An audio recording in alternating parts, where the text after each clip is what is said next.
Hey YouTubers, Cyberdyne24 here, and I'm going to do a video on the Husky 288, and I'm going to show you how to install the anti-vibration mounts and also reinstall the tank to the crankcase itself.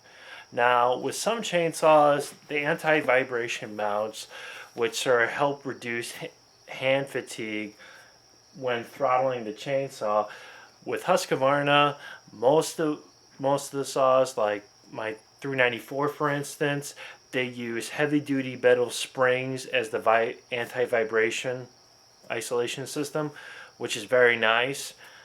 Some competitors like steel will use rubber isolation mounts. Now with this 288, the isolation mounts that sort of help reduce the hand fatigue, they're actually made out of rubber, and there are 6 of them altogether that will go onto this crankcase, and I'm going to show you how to put those on and also how to reinstall the crankcase back to it. Reinstall the crankcase back on this. Now, one thing I'm going to do to make it really easy on myself is actually take the cylinder and carb off of it, so that it's just less weight I have to deal with. So let's get cracking on this. Put some more slack on my cord for my camera.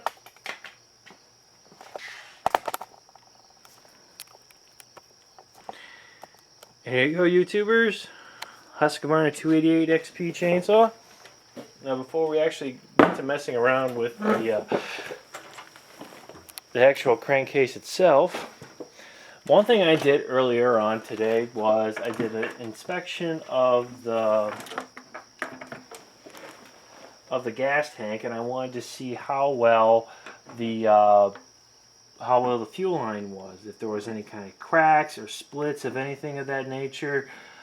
I did do a thorough examination, and I found out to be no cracks or any kind of problems with the fuel line itself. And plus, looking at the fuel filter, it looks okay, so I'm not going to really mess with it and try to buy a new one.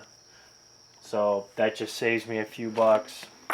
So let's get started with installing the rubber isolation mounts. This is what they are right here. As you can see, one side has a screw on it with a metal plate. Then the other one has a metal plate that has threads inside of it to where the actual screws that will go from the crankcase into here, which brings the isolation mount, which brings the gas tank and crankcase together. Now, one thing I do is I take this isolation mount here and I kind of start it by hand, and I kind of realize a really easy way of doing this, installing these things, is just using a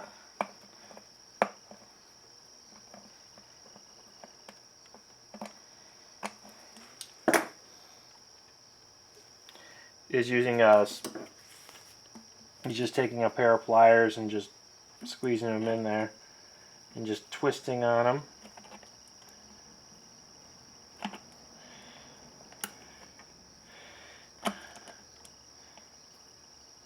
I know that one's in good.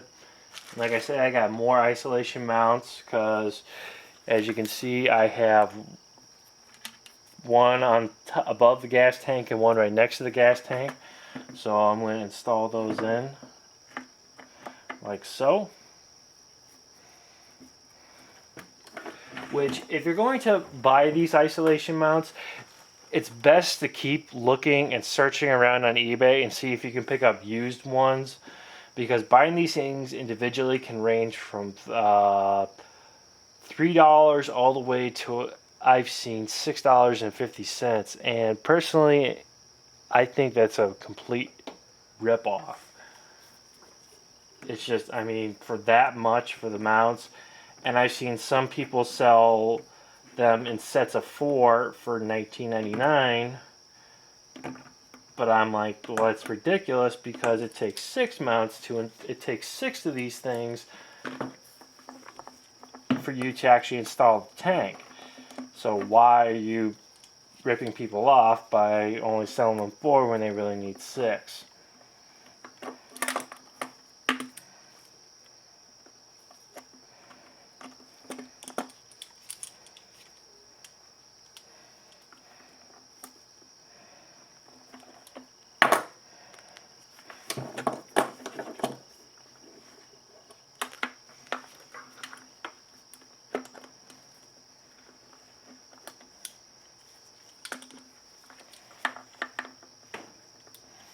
And I think this one's actually pretty much in there.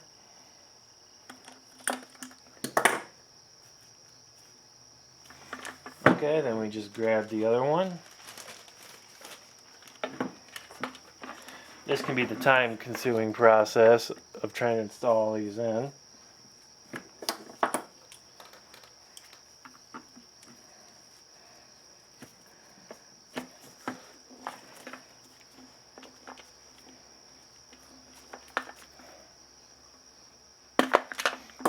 That's a little more faster process.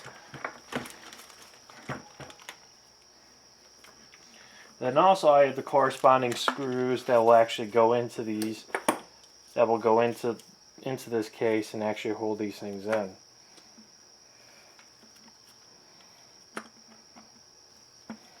Some of them I have, some of them I don't. So luckily when I actually won this particular bid on eBay, this guy included all the mounts and actually all the screws that go with the mounts. So that was really nice, really nice of him. Plus also I got it for a really good bargain.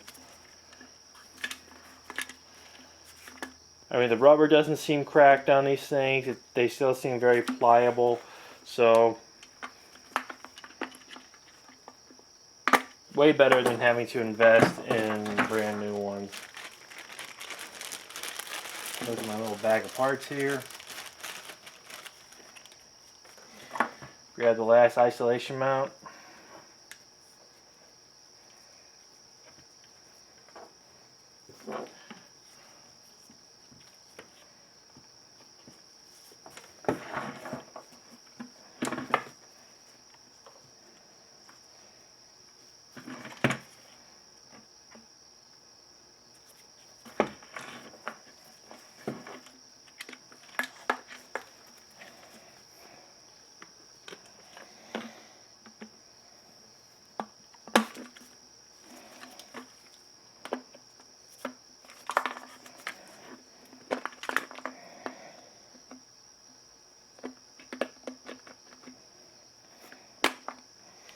Okay, all the mounts themselves are in. So now we can actually start to reinstall this back onto the crankcase itself. I do see there are a few screws in the way, so we'll just sort of use my little, what is that, a 4mm? Yeah, 4mm Allen key. And just sort of loosen these things up a little bit.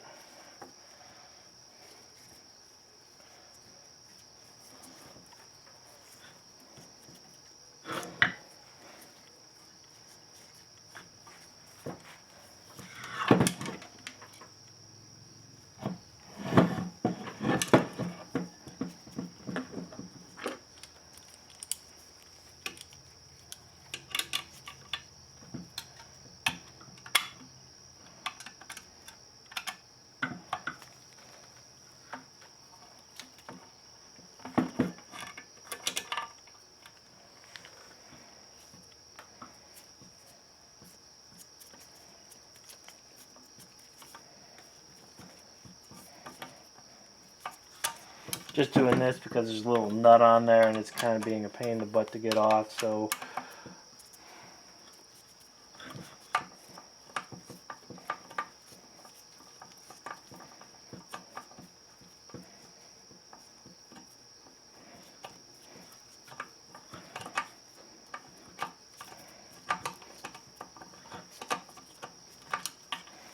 okay, well this nut's pretty much done and over with, so we'll take this thing off, take the screw out,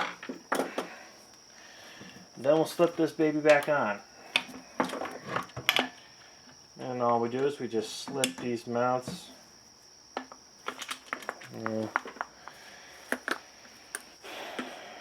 Seems like these need to go in a little bit more.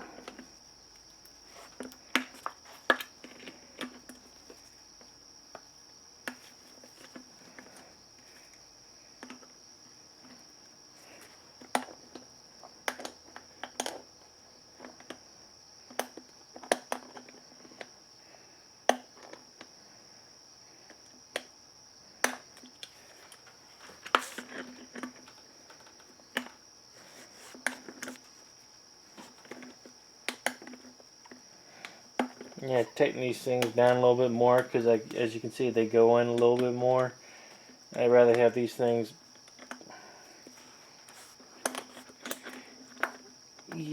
not slip in nice and easy than being a pain in the ass. Okay, let's see how that works. A little bit. It's going to be a bit of a tight fit, but I think we'll be able to get these things in here. And, oh, that's a gas tank, gas cap, but that can always be put back on. All right.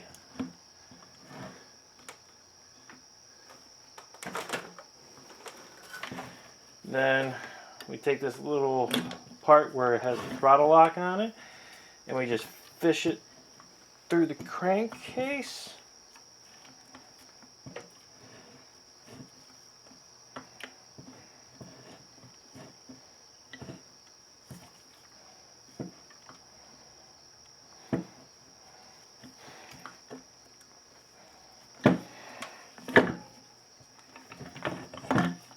Let's see if we can try this again. That's probably another thing I should also install too, is a little grommet that comes with this that's for the gas tank. I mean for the fuel line, so it doesn't rub up against the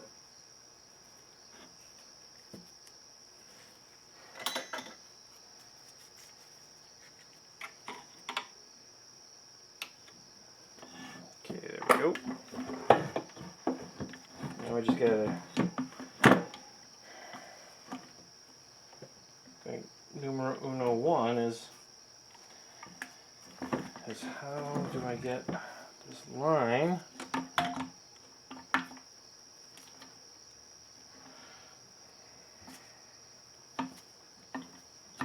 okay, that's in.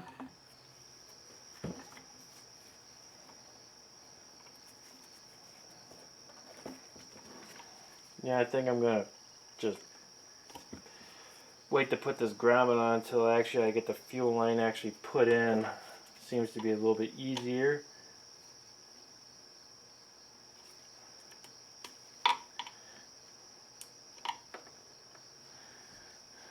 And we'll just fish the fuel line through.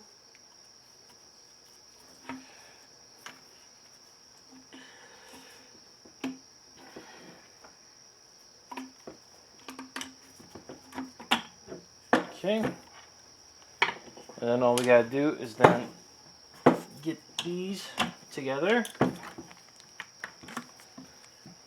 It's also including these pain in the butt ones. They're up front, and as you can see, they're installed. All you gotta do is just now try to get the holes lined up on these things.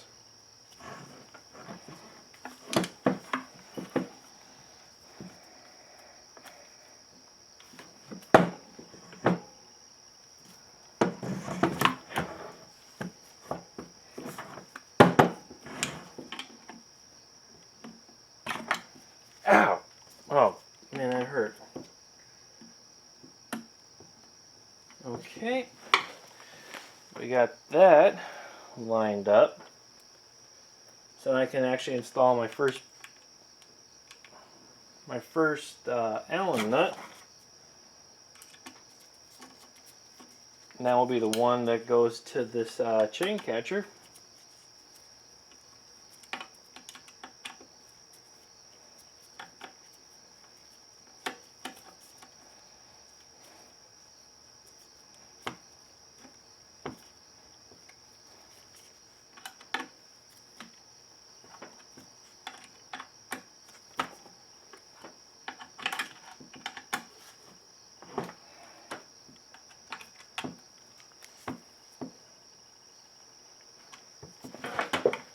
Okay, let me just try to line up the other holes.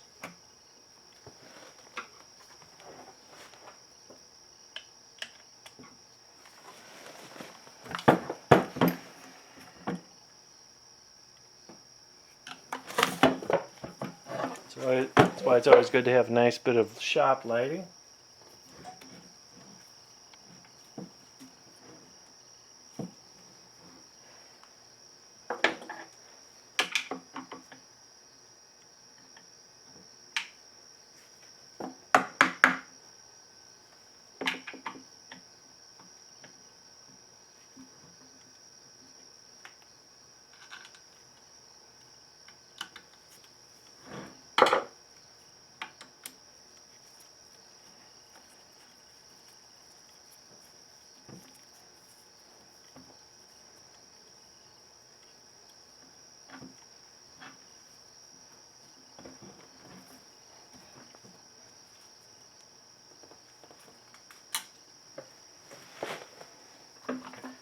That's pretty much it. I mean, granted, I got a few more pieces. I have to, a few more screws I have to put in. But that's pretty much it when it comes to putting the anti-vibration mounts on these things.